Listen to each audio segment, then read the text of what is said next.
നിങ്ങളെ വയനാട് ജില്ലാ പഞ്ചായത്തിൻ്റെ സ്റ്റാൻഡിംഗ് കമ്മിറ്റി ചെയർമാനായിട്ട് ദേശീയ സംസ്ഥാന തലത്തിലൊക്കെ ഇത്രയും തിരക്കേറിയ നിങ്ങളുടെ പൊതുപ്രവർത്തനങ്ങൾ മറ്റു കർമ്മങ്ങൾ ഇതിൻ്റെയൊക്കെ ഇടയിൽ എങ്ങനെയാണ് ഈ ഒരു പഠനങ്ങൾ പൂർത്തീകരിച്ചത്?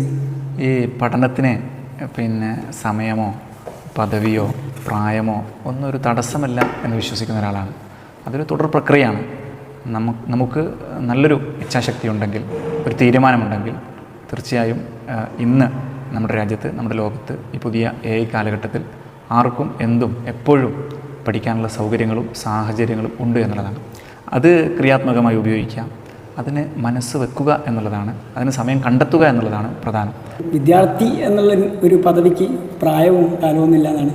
തീർച്ചയായും അതാണല്ലോ നമ്മുടെ ഒരു കോൺസെപ്റ്റ്. വിദ്യാർത്ഥി എന്നത് ഒരു നിശ്ചിത പ്രായം മുതൽ നിശ്ചിത പ്രായത്തിൽ അവസാനിക്കേണ്ട ഒരു കാലഘട്ടമല്ല.